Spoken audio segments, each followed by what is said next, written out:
Saya mulai kemarin hepar. Dengar ya suara saya?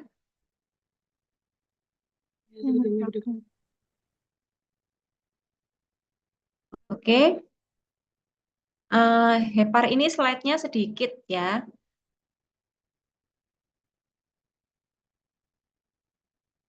Nah, adik-adik masih ingat nggak kalau makanan itu semua diserapnya di mana? Penyerapan makanan, absorpsi sari-sari makanan itu ada di mana? Usus halus. Usus halus, terutama bagian Duodenum. jejunum ileum ya. Oke. Jadi kalau semua ini sudah diserap, maka akan menuju ke pembuluh darah yang namanya apa? Tahu nggak? Kan dari usus diserap, terus dibawa pembuluh darah apa namanya? Ya, itu ya nanti diajarkan. Jadi semua sari-sari makanan ini yang dari seluruh GI tract, yang pokoknya semuanya ya, itu tersambung kemudian menuju ke liver. Jadi segitu pentingnya liver ya. Kalau kita memiliki GI tract yang sehat, semua ini sehat, tetapi liver bermasalah, ya makanan tidak akan bisa digunakan, ya Dek ya. Makanan bisa diserap, bisa dicerna, tetapi nggak bisa nyampe liver ya, sama aja bohong ya, karena metabolisme lebih lanjut itu di liver. Sama yang lain juga gitu. Kan kita membutuhkan insulin ya kan, membutuhkan insulin untuk supaya makanan itu bisa masuk ke dalam sel-sel semua ini membutuhkan insulin. Semua sehat, GI tract sehat, liver sehat, tetapi insulinnya defisiensi.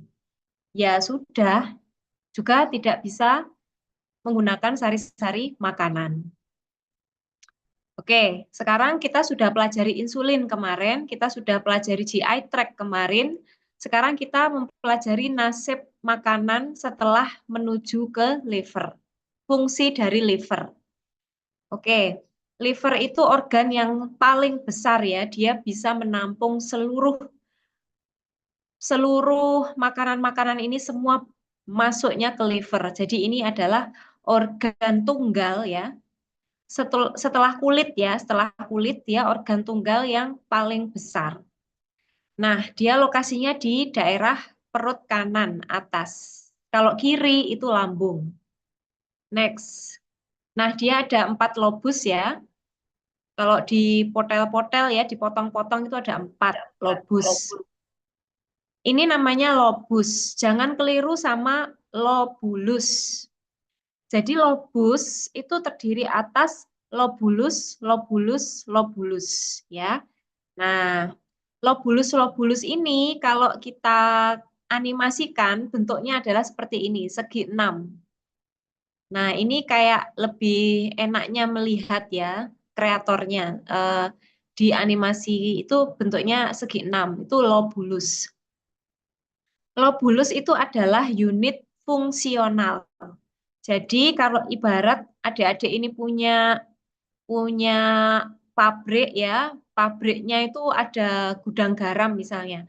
Ada unit 1, unit 2, unit 3. Nah, unit 1 menghasilkan 400 bungkus rokok, unit 2 menghasilkan 400, unit 3 400 dan seterusnya.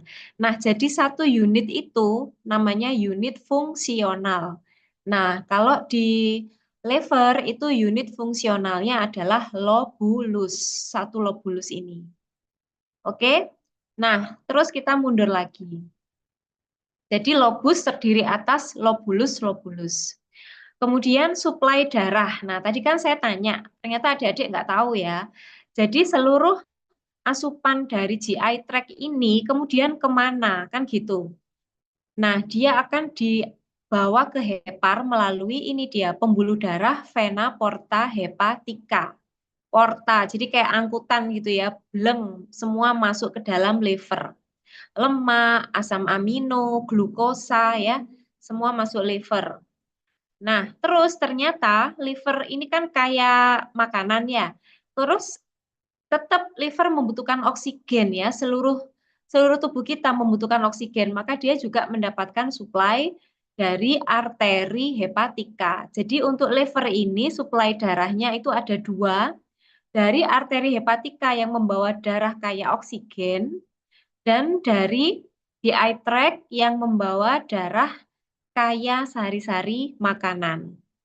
Oke, berarti dia dari jantung kiri ya, Dek ya. Dari jantung kiri membawa darah yang bersih, aorta, lalu ke arteri hepatika. Nah, terus bagaimana selanjutnya? Nah, ini kan mereka itu akan bercabang-cabang akhirnya, Dek. Dia akan bercabang-cabang menuju semua lobulus-lobulus ini pasti dialiri darah. Alirannya ya lengkap ya, ada aliran vena porta, ada aliran arteri hepatika. Nah, semua akan bercabang-cabang 6 ke segi 6 ini, kemudian akan bercabang-cabang lagi menuju celah-celah kecil ini yang namanya sinusoid. Oke.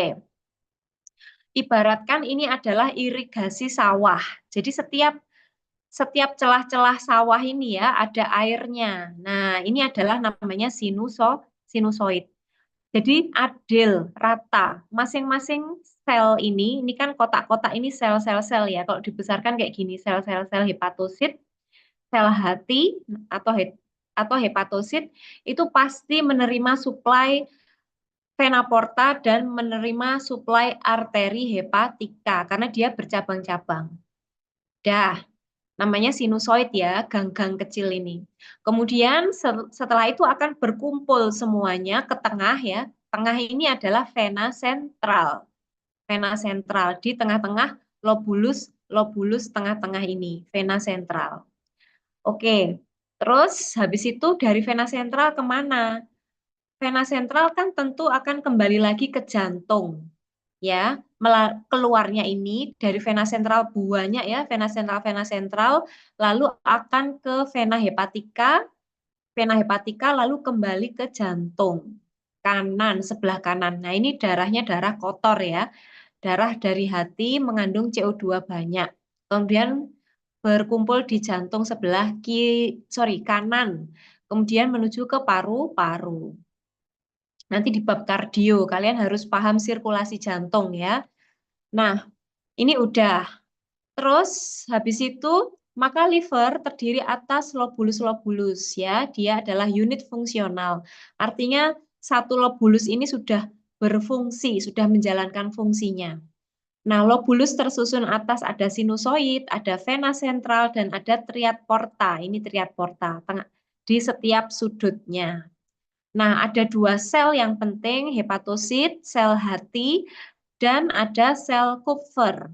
Sel Kupfer itu kalau dibesarkan seperti ini ya. Ini tadi potongan lobulus, ini vena sentral, ini sel hepatosit, terus ini sinusoidnya. Sinusoid tadi menerima dari arteri hepatika dan vena porta. Semua jalan ke sinusoid. Nah, terus ada satu sel yang belum saya jelaskan tadi, yaitu sel Kupfer. Sel Kupfer itu bentuknya ini ya, dia adalah makrofag. Yang namanya makrofag, dia itu tugasnya membunuh kuman ya. Sel makrofag khusus yang ada di dalam hati adalah Kupfer. Oke, Kupfer ini tugasnya membunuh kuman. Jadi setiap ada darah yang masuk di sini itu kan ada kuman-kumannya. Kenapa? Karena dia dari GI tract. GI tract meskipun sudah dibunuh oleh asam lambung ya, tetapi masih ada bakteri-bakteri yang lolos kemudian masuk ke hati. Nah, masuk ke hati ini akan dihancurkan oleh sel Kupfer. Sehingga nanti kalau sudah nyampe vena sentral, nyampe ke vena hepatika, ini sudah bersih ya. Diharapkan darah yang sudah lewat liver ini sudah bersih dari kuman. Nah, kalau dari sini kan kuman masih banyak kumannya ya. Oke. Nah, kemudian hati ini juga fungsinya menghasilkan cairan limfe. Cairan limfe dari mana kok bisa? Ya karena ini adalah eh, aliran darah. Aliran darah ini kemudian akan bocor-bocor menuju, ini kan sinusoid ya, ini pembuluh darah kapiler, maka akan bocor-bocor airnya. Apa yang bocor? Yaitu air, cairan dan protein. Kemudian ini menuju ke sini ya, namanya space of disk, lalu akan ke aliran limfa. Oke, kita lanjutkan. Maka fungsi dari liver itu apa? Dia tugasnya menghasilkan cairan empedu. Untuk metabolisme lebih lanjut, asam amino, glukosa, dan asam lemak, dia juga mendetoks hormon, obat, dan senyawa racun lainnya, membentuk protein baru, menyimpan cadangan karbohidrat, ya, cadangan sebagai glukosa disebut glikogen, cadangan lemak, besi, tembaga, dan vitamin. Dia aktivator vitamin D, mencerna sel darah merah yang sudah tua, membersihkan bakteri, lebih lanjut ya, tadi oleh sel apa tadi membersihkan bakteri? Namanya? Sel Kupmer. Oke. Kemudian dia juga menghasilkan hormon trombopoietin untuk membentuk trombosit. Lalu dia memproduksi protein fase akut untuk inflamasi dan menghasilkan kolesterol. Bisa dibayangkan kalau liver kita itu sakit, maka kita tidak bisa menghasilkan empedu, tidak bisa menyimpan cadangan makanan, vitamin dan mineral, tidak bisa membersihkan bakteri lebih lanjut, menghasilkan hormon trombopoietin. Jadi trombositnya turun ya, trombositnya turun. Kemudian terjadi gangguan-gangguan keracunan ya, keracunan hormon, keracunan obat, keracunan senyawa-senyawa seperti alkohol, karena mereka semua di detoksnya itu di hati. Jadi kita akan keracunan senyawa-senyawa seperti itu. Lalu kita juga akan mengalami gangguan pembekuan darah, karena yang membentuk protein untuk pembekuan darah itu hati. Jadi luar biasa dan berbagai macam protein-protein lainnya ya. Nah, sehingga hati itu sangat berperan ya untuk rumah tangga kita, untuk sehari-hari, untuk makan, tenaga, energi, segala aktivitas sel ya. Nah, itu liver itu yang ternyata yang mensuplai. Oke, luar biasa ya liver ini. Oke, terus kita lanjut. Nah, dia memiliki berbagai macam fungsi, ya kan? Nah, sekarang kita fokusnya ke fungsi digestif atau pencernaan. Dia berfungsi dalam pencernaan itu adalah memproduksi cairan empedu, garam empedu. Sekarang saya tanya, fungsi garam empedu di pencernaan lemak kemarin apa? Ada yang ingat? memecah lemak. Ya, Emulsifikasi sip. lemak. Dia mengemulsifikasi lemak ya, memecah lemak menjadi lebih kecil-kecil atau emulsifikasi. Dia itu bukan enzim, sebenarnya dia adalah produk sampah, ya Dek ya. Dia adalah sebenarnya produk buangan dari hati. Jadi kan hati itu membersihkan. Nah, produk pembersihan itu ya garam empedu itu. Makanya dia garam empedu itu bukan enzim, tetapi pencernaan mekanik secara mekanik ya, bukan enzim. Oke. Nah, jadi garam empedu itu komposisinya 95% air, lalu ada bilirubin, garam empedu, lipid, elektrolit, protein, peptida, mineral, dan vitamin. Oke ya. Nah, sekarang kita akan bahas selanjutnya bilirubin itu apa ya, dari mana, bagaimana membentuknya. Nah, ini berkat bilirubin inilah warna feses kita itu bisa kuning coklat ya, karena bilirubin. Jadi istilahnya ini untuk mendeteksi ya Dek ya, kalau feses kita itu warnanya pucat, kok nggak kuning ya, berarti ada kelainan, ada sesuatu kelainan di sistem liver kita ya. Oke, kita lanjut.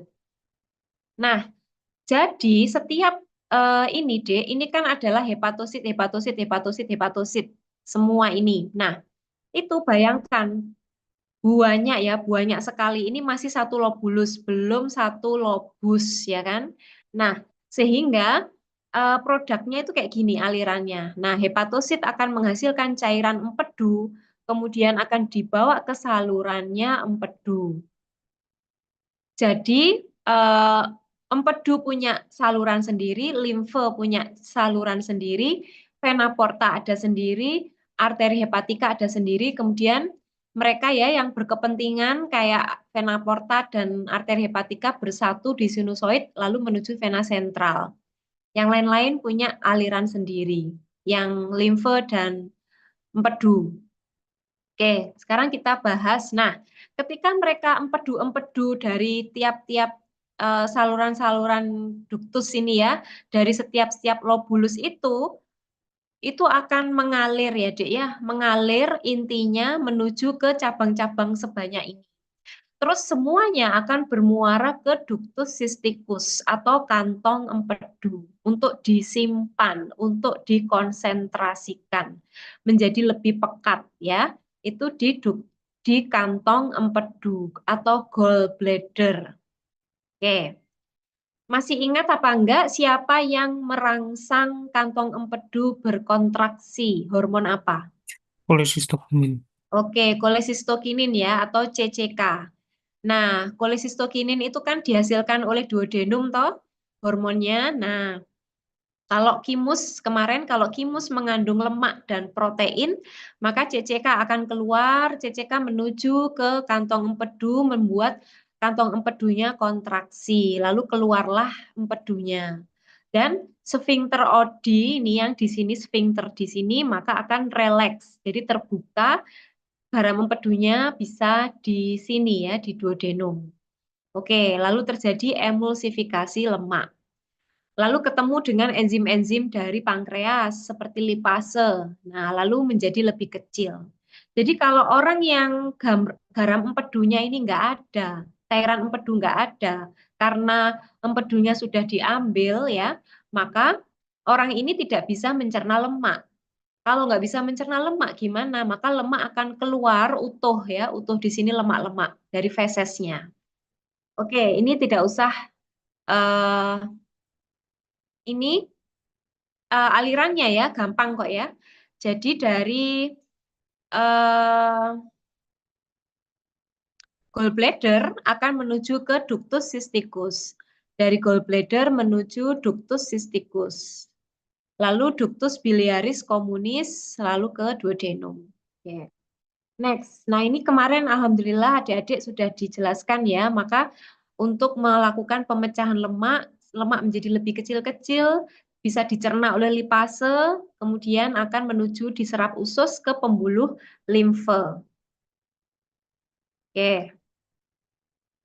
Oke, seperti yang saya bilang, kita akan fokus ke bilirubin yang mewarnai feses kita. Bilirubin itu dari mana? Ini apa, Dek? Ini apa? Darah merah. Ya, sel darah merah ya.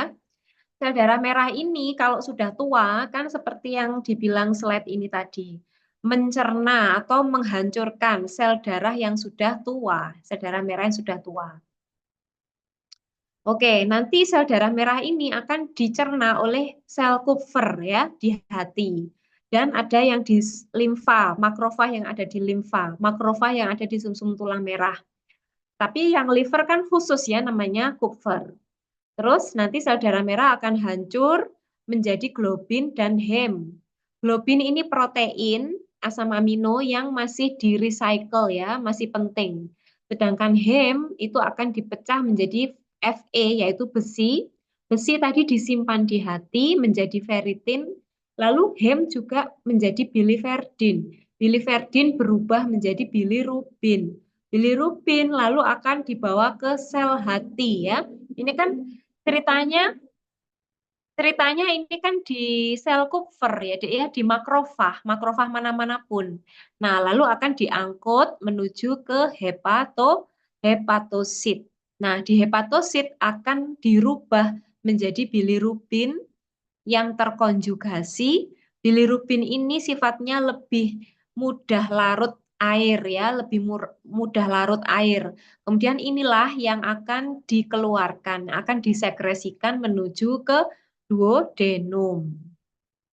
Oke. Nah, kalau sudah kan ini bilirubin kan nggak sendirian ya, dia campur sama kolesterol, sama air, sama lipid. Nah, sama protein. Nah, semua dalam bentuk garam empedu. Nah, udah. Terus disinilah dia akan dibuang ke dalam urin lewat ginjal dan dibuang ke dalam feses.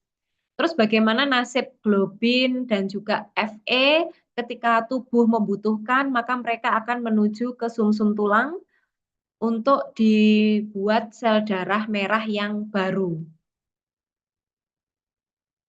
Ini ya, tadi hepatosit, tempat terjadi perubahan bilirubin menjadi terkonjugasi. Lalu akhirnya dikeluarkan. Dikeluarkan ke sini, sorry, ke ductus biliaris, ke warna hijau ini ya, pengeluarannya ke saluran empedu. Oke, sudah, itu adalah fungsi pencernaan. Fungsi pencernaan untuk hati adalah menghasilkan garam empedu untuk emulsifikasi lemak. Lalu fungsi selanjutnya adalah metabolisme. Kita adik-adik tadi saya bilang pembuluh apa yang mengangkut darah dari GI tract ke liver? Pembuluh darah apa namanya?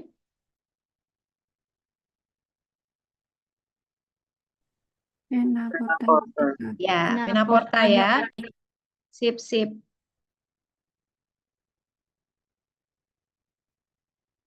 Sip, vena porta. Nah, di situ di vena porta itu semua ya, glukosa, asam amino, asam lemak masuk semua ke situ. Nah, mereka mengalami apa? Untuk karbohidrat, glukosa, itu glukosa akan disimpan dalam bentuk glikogen, namanya glikogenesis. Ini kalian harus hafal ya, glikogenesis berarti membentuk glikogen, menyimpan. Terus kalau tubuh kita membutuhkan gula, kita misalnya puasa, kita belum makan, ya, maka akan terjadi lisis, glikogen lisis, pemecahan glikogen menjadi glukosa. Nah, terus kalau habis glikogennya itu sudah cadangannya habis, maka yang terjadi adalah gluconeogenesis. Genesis adalah pembentukan glukosa dari neo. Neo itu baru ya, pembentukan glukosa dari sumber yang baru. Dari mana? Dari asam amino dan gliserol dirubah menjadi glukosa. Jadi adik-adik yang kepengen kurus ya, maka harus laparnya ini kelaparan banget. Nah, glikogennya udah habis. Glukosa darahnya udah habis. Nah, tinggal apa? Tinggal lemaknya ini yang dipecah melalui gluconeogenesis untuk menjadi glukosa. Nah, itu ya untuk karbohidrat. Jadi hati ini sebagai cadangan glikogen, membentuk glukosa. Gudang ya. Nah, terus kalau protein, tadi asam amino semua masuk ke hati, yang terjadi adalah akan disusun. Asam amino akan disusun menjadi protein yang baru ya. Terus di protein juga akan terjadi proses deaminasi. Ya, di sini ada gambarnya, oh enggak ada. Jadi kita kan setiap saat bisa terjadi lisis pemecahan protein. Contohnya kita sedang olahraga berjalan, capek ototnya, maka terjadi proteolisis, lisis dari protein otot, lalu lisis protein itu hasilnya kan asam amino ya kan? Asam amino itu dia itu mengandung amonia. Amonia itu racun ya, maka dibawalah amonia itu menuju ke hati untuk mengalami deaminasi ya. Gugus amoniaknya dibuang, lalu produknya adalah urea. Urea ini larut air dan bisa dibuang ke kencing kita. Nah, ini terjadi setiap hari ya. Setiap hari ada asam amino yang dibuang amoniaknya oleh liver.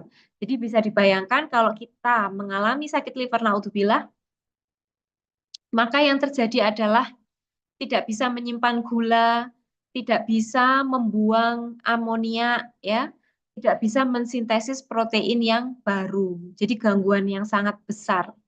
Lalu metabolisme lemak. Metabolisme lemak akan terjadi sintesis kolesterol. Kalian ingat tadi cairan empedu juga ada lipidnya, ada kolesterolnya. Kemudian di lemak juga bisa terjadi pemecahan lemak. Nah, lemak kalau dipecah jadi asam lemak dan gliserol, asam lemak ini akan dirubah menjadi energi ya. Nah, ini menjadi energi gluconeogenesis atau dirubah menjadi benda keton. Oke. Nah, fungsi selanjutnya selain metabolisme karbohidrat, protein, dan lemak juga untuk mencerna obat dan hormon. Sehingga tadi saya bilang kalau sakit liver maka obat-obatan ini nggak bisa dicerna, nggak bisa dibuang sehingga jumlahnya akan tinggi di dalam darah karena ini dibuangnya melalui cairan empedu. Nah, kemudian akan membuang hormon-hormon ini ya menjadi lebih turun ya, steroid, estrogen, kortisol, aldosteron. Sehingga kalau sakit liver ya, tiroid akan jumlahnya tinggi, estrogen, kortisol, aldosteron jumlahnya meningkat. Kerusakan hepar maka akan terjadi akumulasi hormon-hormon dan obat-obatan tersebut. Hepar juga membersihkan alkohol, kalau kebanyakan alkohol rusak heparnya ya, dan dia jalur pembuangan kalsium melalui empedu. Next. Nah, tadi sintesis penyimpanan liver, sintesis protein, protein pembekuan darah, kolesterol, hormon angiotensinogen, hormon IGF-1 dan menyimpan vitamin. Next. Faktor pembekuan darah ini nggak usah dihafal ya, intinya dia membentuk faktor pembekuan darah sehingga kalau nggak ada ini kan protein-protein ini Dek. Trombin, globulin, faktor 7 semua tubuh kita ini adalah protein. Sehingga kalau kurang sakit hati ya tidak bisa mengalami kesukaran pembekuan darah. Penyimpanan vitamin dan mineral A, B, D, E, K dan mineral Fe dan tembaga. Oke, sehingga kalau sakit liver maka otomatis membutuhkan suplemen vitamin dan mineral. Ini sudah.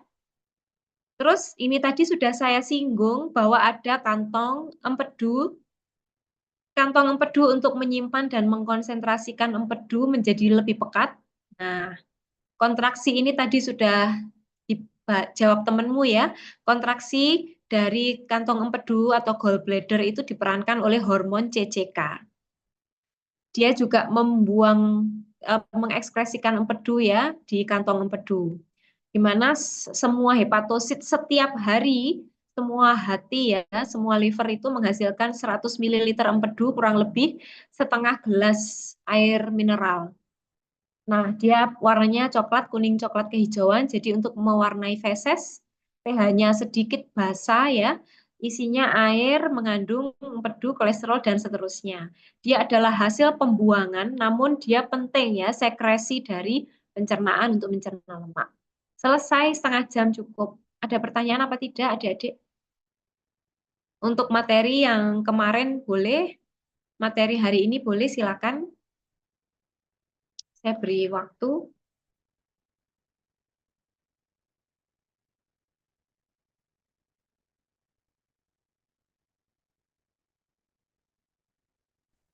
Oh, izin pertanyaan tuh. Ya, silakan. Nah, kemarin itu kan sempat dijelaskan eh, jika asam lambung itu kan akan menonaktivasi enzim amilase untuk mencerna karbohidrat sehingga yaitu kan mencerna Maaf, eh, ini putus-putus sinyal sinyal suaranya, Dek. Mungkin bisa diketik ya. Minta tolong diketik aja. Ya, benar-benar putus-putus ini. baik. Terima kasih. Yang lain kalau ingin bertanya silakan. Mungkin internet saya ya yang nggak oke ya. Monggo bisa diketik atau disampaikan langsung. Saya tunggu tadi yang bertanya, Dek.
Loh, mana? Kok belum selesai pertanyaannya?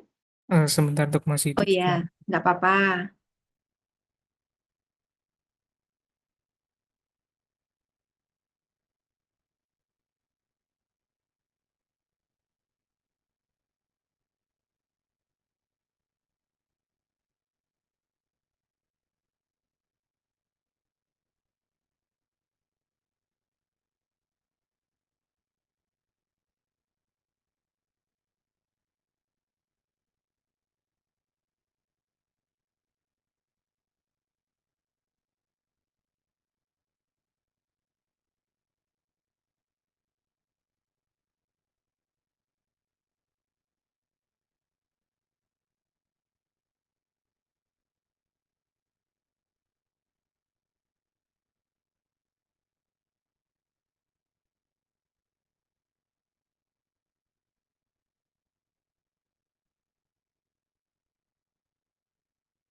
Sudah dok. Oke, sebentar saya baca dulu.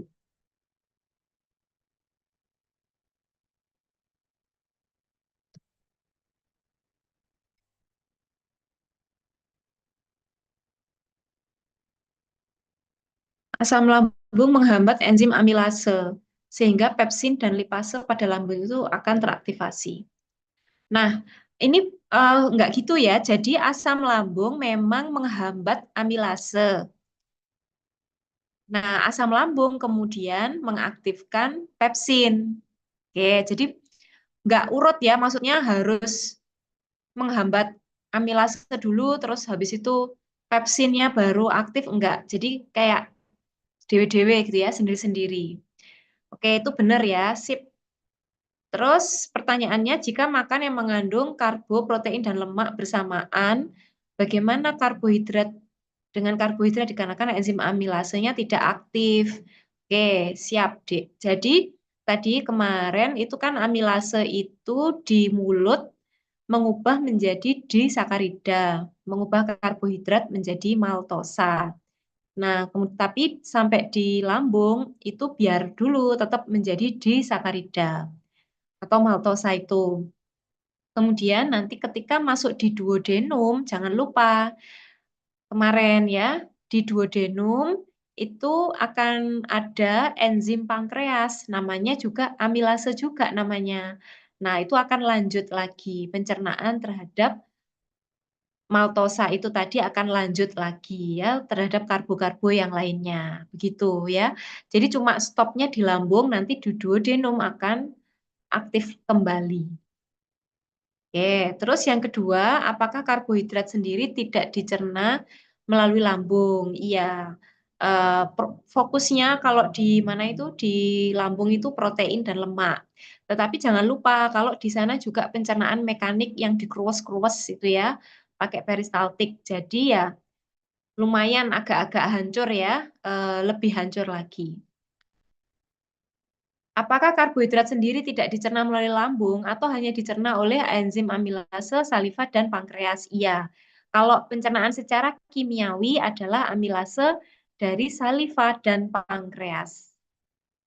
Tapi jangan lupa lagi adik ya, bahwa di dinding usus itu ada enzim kecil-kecil, ada maltase, maltosa, laktosa, sukros, maltase, laktase, sukrase yang menghancurkan lebih kecil lagi menjadi monosakarida. Sehingga karbohidrat langsung memasuki usus halus tanpa proses pencernaan di lambung. Apakah karbohidrat sendiri tidak dicerna melalui lambung atau hanya dicerna hanya dicerna amilase, saliva, dan pankreas. Kemudian proses selanjutnya ada lagi. Sehingga karbohidrat langsung memasuki usus halus tanpa ya, tapi tetap ya, Dek, tetap urutannya, tetap urut dari mulut, esofagus, kemudian lambung, kemudian jangan lupa, kan akan keluar dikit-dikit kimusnya, keluar dikit-dikit kimus masuk ke dalam duodenum. Gitu. Ya, dia tetap urutannya ada tahapannya, tetapi di karbohidrat di lambung itu tidak ada reaksi apa-apa, tidak ada reaksi enzimatis apapun. Ini ya, saya ini.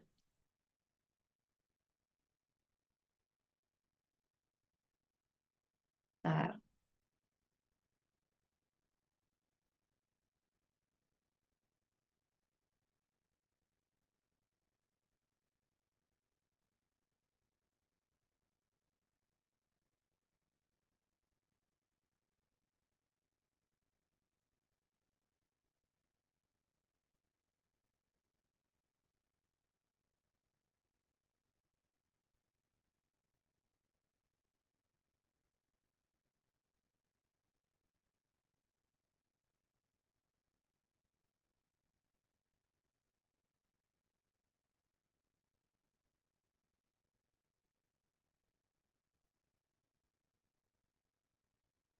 Oke.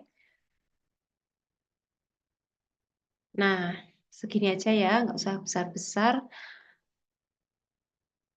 Ya, jadi ada amilase yang ada di rongga mulut, lalu dia ditelan, dan sampai sini tetap sama, tetap bercampur semuanya, namanya adalah kimus. Protein, lipid, dan karbo semuanya akan bercampur. Nah, tapi akan ada keluar sedikit-sedikit yang ada di duodenum.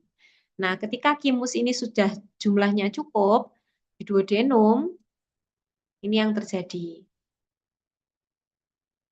Nah, ketika sudah masuk di duodenum sudah cukup, maka akan terjadi pencernaan lebih lanjut lagi ya. Kalau ada lemak protein tadi CCK keluar.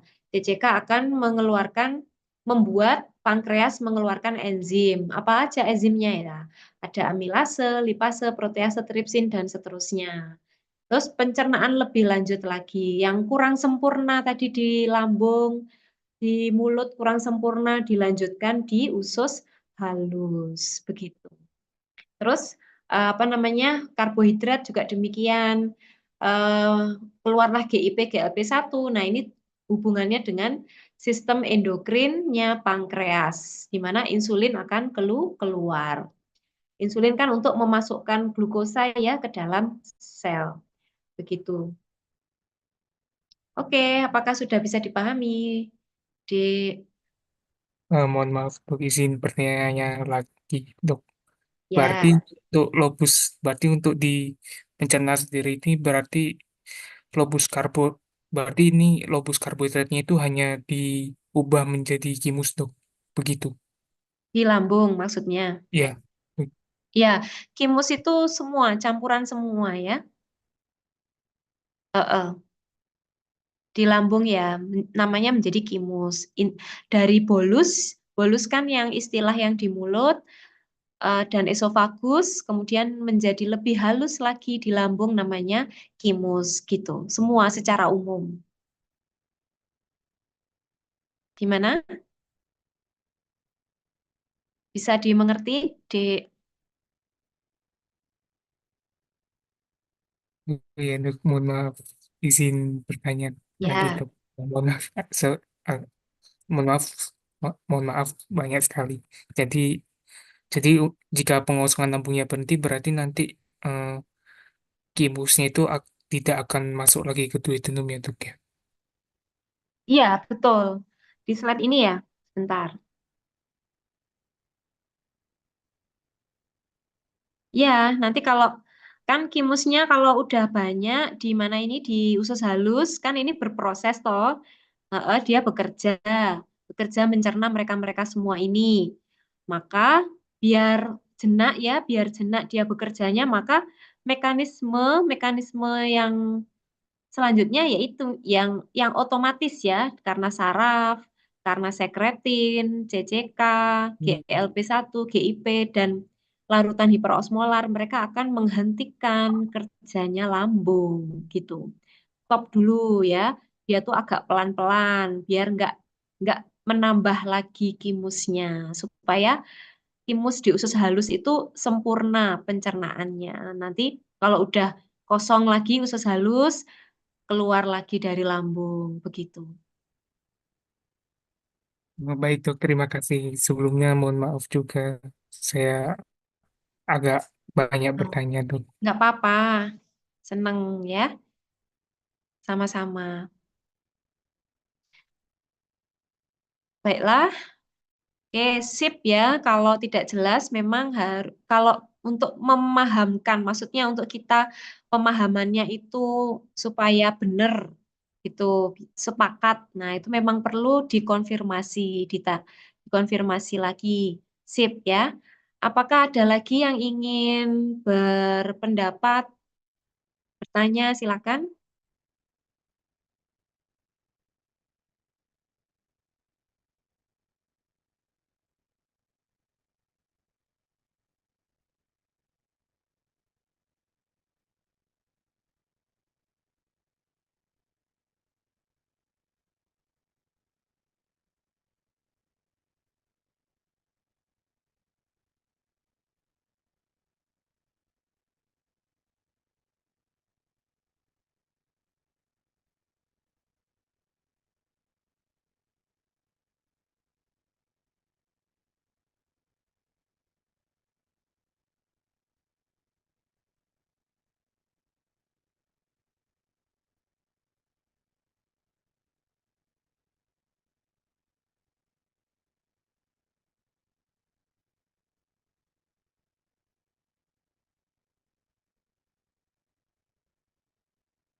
Baiklah, kalau sudah silakan selamat belajar lagi ya, adik-adik.